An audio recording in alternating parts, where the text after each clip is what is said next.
ఇప్పటి వరకైతే influencers, YouTubers పైన కేసులు నమోదయ్యాయి. ఇంకా స్టేటస్ ఉన్న వాళ్ళు కూడా ప్రమోట్ చేస్తున్నట్టుగా వినిపిస్తుంది. అంటే ఆల్రెడీ మంచు లక్ష్మి గారు ఆమె ప్రమోట్ చేసిన అన్నిటిని కూడా సోషల్ మీడియాలో పెట్టేశారు. ఈమె కూడా ప్రమోట్ చేసిందని చెప్పేసి. రానా గారు, ప్రకాష్ రాజ్ గారు కూడా ఉన్నారు. వీళ్ళ వీడియోలు ఇప్పుడు సర్క్యులేట్ చేస్తున్నారు. మరి వీళ్ళ పైన కూడా కేసులు నమోదయ్యే అవకాశం ఉందంటారా? ఖచ్చితంగా కేసులు నమోదు చేయాల్సిందే. ఖచ్చితంగా చేయాల్సిందే. అదే చెప్తున్నా నీకు నేను. ఇప్పుడు రానా చేసిండా, మంచు లక్ష్మి, ప్రకాష్ రాజు వీళ్ళనే కాదు, ఒక సామాన్య వ్యక్తి నువ్వు నేను ప్రమోట్ చేసినా కూడా తీసుకెళ్లి లోపల చట్ట ప్రకారం ఖచ్చితంగా శిక్షించాల్సిందే.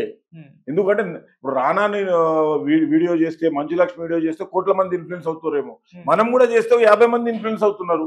ఒక్కడ ఇన్ఫ్లుయెన్స్ అయినా మన వల్ల కూడా చెడిపోతున్నట్టే కదా. దాంట్లో ఎలాంటి నిష్పక్షపాతంగా ఈయన తాహతున్న వ్యక్తి, ఈయన సూపర్ స్టారు, ఈయన పొలిటికల్ ఎజెండా ఉన్నది, ఈయన ఇంకొకటి ఉన్నది అనేది ఏది పట్టించుకోవద్దు. ఎవరినైనా దాని చట్టపర్యంగా ఖచ్చితంగా శిక్షించాల్సిందే. ఇప్పుడు వరకు జరిగిన దానికి ఇక నుంచి మేము చెయ్యమన్నాడు కూడా తప్పే. అంటే దాని చట్టం లొసుగైపోతుంది. నేను నన్ను చంపేస్తాను చేసి నేను రేపటి నుంచి చంపను అనలేం కదా. చేసిన దానికి శిక్ష పడాల్సిందే. దీనిపైన గవర్నమెంట్లు, ఈ స్టేట్ గవర్నమెంట్ ఉండొచ్చు, కేంద్రంలో ఉండొచ్చు, దానికి సంబంధించిన ఈడీలు, ఇన్కమ్ ట్యాక్స్లు, దానికి సంబంధించిన ప్రతి వ్యవస్థ చాలా ఫెరోషియస్ గా వర్క్ చేయాలని నేను కోరుకుంటున్నాను. సార్, ఇప్పుడు ఓన్లీ అంటే బెట్టింగ్ యాప్స్ ప్రమోట్ చేస్తున్న వాళ్ళపైన ఈ యాక్షన్ అనేది చూస్తున్నాం. అంటే కంప్లీట్ గా గవర్నమెంట్ కూడా ఇన్వాల్వ్ అయ్యి బెట్టింగ్ యాప్సే లేకుండా వీటిని కంప్లీట్ గా బ్యాన్ చేసి చేయొచ్చు అంటారా? చేయొచ్చు. ఎందుకు అంటే పర్టికులర్ యాప్ ని అల్గరిథం రాసి ఇండియాలో కనిపించకుండా చేయొచ్చు. అది టెక్నాలజీ ప్రకారం చేయొచ్చు. ఎందుకంటే టిక్ టాక్ రాదు మనకి. వస్తుందా టిక్ టాక్? ఇప్పుడు అప్పుడు ఎంత ఫేమస్ ఉన్న టిక్ టాక్ ఎంత వేసినా రాదు. సో వాళ్ళు లొకేషన్ పెట్టుకొని ఎక్కడ చెయ్యకూడదు అంటే చేయలేకుండా ఉంటది. మన ఐపీ అడ్రస్ ప్రకారం ఇక్కడ ఓపెనే కదా యాప్లు. సో దాని మీద ఖచ్చితంగా ఒక ఐటీ వ్యవస్థ కేంద్రీకరించి దాని ఐటీ వ్యవస్థ కూర్చోగలిగితే ఖచ్చితంగా చేయొచ్చు. ఆ దిశగా మరి గవర్నమెంట్ అడుగులు వేస్తుందంటారా సార్? వెయ్యాలని కోరుకుంటున్నాను. ఇంకొకటి దరిద్రం ఏముంటదంటే మన ట్రెడిషన్ లోనే జూదం ఉంటదండి. ఇప్పుడు కోళ్ళ పందాలు, పండుగ రోజు కోళ్ళ పందాలు అది కామన్. మన దున్నపోతులతో దాన్ని ఏమంటారు, జల్లికట్టు.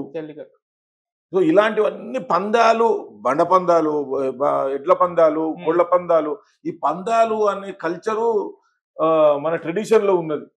సో అక్కడ దాన్ని వాళ్ళు ఇంతమంది ఏంటంటే నా గుర్రం గెలుస్తుందా, నీ గుర్రం గెలుస్తుందా, నా కోడి గెలుస్తుందా, నీ కోడి గెలుస్తుందా అనే దాన్ని పోయేసి నీది గెలుస్తా ఇన్ని కోట్లు ఇస్తా, నాది గెలిస్తే ఇన్ని కోట్లు ఇస్తా అనే దశకి మన కల్చర్ డెవలప్ అయ్యింది. ఈ బెట్టింగ్ అనేది వివిధ రకాలుగా వివిధ వ్యక్తులకు వివిధ రూపాల్లో అందుబాటులోకి వచ్చింది. ఇప్పుడు స్మార్ట్ ఫోన్ పట్టుకున్నోనికే మొబైలే అందం, ఊర్లో ఉన్నోనికి పండుగ రోజే దొరుకుతుంది. సో ప్రతి ఒక్కరికి ఎక్కడో ఒక బెట్టింగ్ దొరుకుతూనే ఉంది. అరే ఎవడో ఇద్దరు బాక్సింగ్లు చేసుకుంటాడు, ఎవడో ఇద్దరు క్రికెట్ ఆడుతుంటే ఇక్కడ పందెం ఉంటుంది. క్రికెట్ లో ఏం నథింగ్, క్రికెట్ ఏం తక్కువ పందెం జరుగుతుంది అనుకుంటున్నారా మీరు? ఎవడో ఏ దేశమోడో ఆడుతుంటాడు, ఏ రాష్ట్రమోడో ఆడుతుంటాడు, ఇక్కడ మనం పందెలు కడుతున్నారు మన వాళ్ళు. సో ఈ పందెం అనే వ్యవస్థలో ఫస్ట్ ప్రజల్లో పెద్ద అవగాహన కలగాలి. దీని వల్ల నీకు జరుగుతున్న ఆర్థిక నష్టము, ఒక ఆర్థిక నష్టం వల్ల నీవు నీ కుటుంబము నీ భావితరాలు, ఇప్పుడు రేపు నీ పిల్లలు మంచిగా చదవాల్సిన పిల్లల్ని నువ్వు ఆర్థిక సమస్యలతో వాళ్ళని ఒక ఎడ్యుకేషన్ సిస్టమ్ లేకుండా, హెల్త్ సిస్టమ్ లేకుండా వాడిని ఒక రకంగా అన్నిటికీ దూరం చేస్తున్నావు. సో దానివల్ల ఒక యువత భవిష్యత్తును మనం నాశనం చేస్తున్నాం. నా కొడుకు ఏడదవుతా నాకేందని నువ్వు ఆలోచిస్తున్నావు. కానీ అది ఓవరాల్ గా గ్లోబలైజేషన్ ప్రకారం చూసుకుంటే మన భారతదేశంకి వెళ్ళి వచ్చే పిల్లలు బాగా బెట్టింగ్లకు అలవాటు పడ్డారు అనే ఒక సంకేతాన్ని మనం ప్రపంచ దేశాల ముందు ఏం చెప్పగలుగుతాం? సో ఈ ఫ్రీ మనీకి అలవాటు పడొద్దు, ఫ్రీ మనీని ప్రమోట్ చేయొద్దు, ఫ్రీ మనీ అనే కాన్సెప్ట్లే తీయొద్దు ఫస్ట్ ఆఫ్ ఆల్. ఇది నేను నా వ్యక్తిగతంగా ఏం చెప్తున్నాను అంటే, ఇంతవరకు అది పెద్ద హీరోలే ఉండని, చిన్న హీరోలే ఉండని, లేకపోతే చిన్న ఆర్టిస్టులే ఉండని, పెద్ద ఆర్టిస్టులే ఉండని, చిన్న పొలిటీషియనే ఉండని, పెద్ద పొలిటీషియనే ఉండని, చిన్న బిజినెస్ మ్యాన్ ఉండని, ఈవెన్ క్రికెటర్ ఎవరైనా సరే వాళ్ళ మాటని ఇన్ఫ్లుయెన్స్ చేయగలుగుతున్నారు. వాళ్ళతో యాడ్ ఫిలింలు చేయడం వల్ల ఎంతో మంది యువత జీవితాలు నాశనం అవుతున్నాయి అనేది మీరు ఆలోచించండి. మీకొచ్చే ఒక చిన్న వందలు, వేలు, లక్షలు, కోట్ల రూపాయలలో కొంతమంది వేల లక్షల కోట్ల మంది జీవితాలు నాశనం అవుతున్నాయి.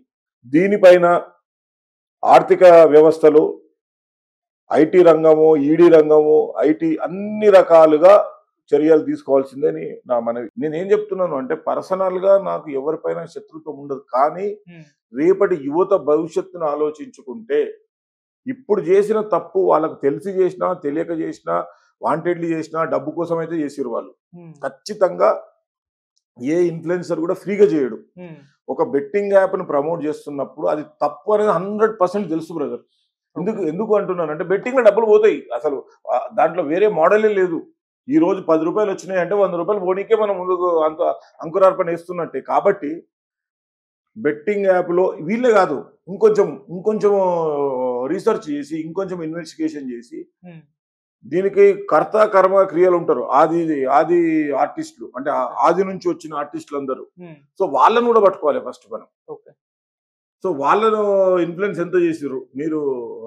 ఇప్పుడు ఒక 20 years back 25 years back single number lottery అనేది ఉండేది. అప్పుడప్పుడు మనకి ఫోన్ నెంబర్లు ఇవి లేవు కదా, ఒక నెంబర్ కోసము జీవితాలు తగలబెట్టుకుంటున్నారు. మట్కా, జూదము, గ్యాంబ్లింగ్, ఈ పేకాట, ఇవన్నీ వాళ్ళకి ఎట్లుంటది అంటే ఒక కొన్ని రోజుల తర్వాత సైకిక్ అయిపోతారు. వాడు తిండి తినకున్నా లేకున్నా పర్లేదు, ఒక 100 రూపాయలు వచ్చినాయంటే ఒక 1000 లాటరీ కొందాం అనుకున్నాడు. సో దానికి అంత మత్తు కంటే కూడా డ్రగ్ కంటే కూడా భయంకరమైన వ్యాధి ఇది. ఎందుకంటే అవన్నీ ఆర్థికంగా ఒక వ్యక్తిని నిర్దేశిస్తున్నాయి. కాబట్టి ఇలాంటి పనులు చెయ్యడం అనేది జీవితం నువ్వు directly you are spoiling your life to how you are entering it to the betting apps, whatever this gambling things. So who are influenced you? ఇంత జరగడానికి నేను ఇన్ఫ్లుయెన్స్ ఎవరు చేసిర్రు అంటే ప్రముఖ తారలు, ప్రముఖ యూట్యూబర్లు, ప్రముఖ బిగ్ బాస్ విన్నర్లు, ప్రముఖ ఎవరో. సో వీళ్ళకు ఖచ్చితంగా తెలుసు కదా అది యాపే, బెట్టింగ్ యాప్. ప్లే రమ్మీ అని ఉంటుంది, అది యాప్ కదా. ఇప్పుడు అరే దీనికంటే దరిద్రం చెప్తాను, చాలా మంది చెప్తున్నారు మీరు వెయిట్ తగ్గాలనుకుంటున్నారా అంటాడు ఒకడు. అన్న తర్వాత దాంట్లో నుంచి వెళ్తే మళ్ళీ ఒక బెట్టింగ్ యాప్ క్రియేట్ అవుతుంది. మీరు ముఖం నల్లగా ఉందా, దాంట్లో నుంచి వెళ్తే ఇంకొక దానికి డబ్బులు కట్టారు. మీరు 500 రూపీస్ కట్టండి, ఇప్పుడు మీ అన్ని వాడు ఒకటి ఎడుతూ కిందికి వెళ్ళిన తర్వాత వాడు వచ్చిన తర్వాత మీరు 1000 రూపాయలు కట్టండి అని indirectly the forcefully they are entering into that. నేను ఇప్పుడు ఇది కాదు బ్రదర్, ఇంకా ఇలాంటి దాంట్లో ఒక ఆర్టిస్టులు, మన సినిమా ఆర్టిస్టులు దరిద్రులు, వాళ్ళు సర్జరీలు చేసుకొని పొట్టలు తగ్గించుకున్నారు చాలా మంది. నేను క్లియర్ కూడా చెప్తాను, సర్జరీలు చేసుకొని పొట్టలు తగ్గించుకొని వచ్చి వాడు స్లిమ్మింగ్ సెంటర్కి యాడ్ ఇస్తాడు, నేను ఇక్కడ చేరినాను కాబట్టి పొట్ట తగ్గింది. వేరేనికి ఎందుకో తగ్గుతలేదు ఆడ పొట్ట. సో ఇలాంటివన్నీ ఆర్థిక నేరాలే. సో ఒక నిజాయితీగా నువ్వు యువతను ఎక్కడ ఎడదో పట్టిస్తున్నావు, నీ దగ్గర నిజాయితీ లేదు అన్నప్పుడు you are a criminal. Betting యాప్లు, అడ్వర్టైజ్మెంట్లు, యూట్యూబ్స్, సోషల్ మీడియాలో ఏవి జరిగినా దాంట్లో చట్ట వ్యతిరేక పనులు ఎవరు చేసినా, తెలిసి చేసినా తప్పే, తెలియక చేసినా తప్పే. నీకు తెలుసు, అక్కడ తెలియదు అనేది అంత అజ్ఞానులు గారు కదా వీళ్ళు.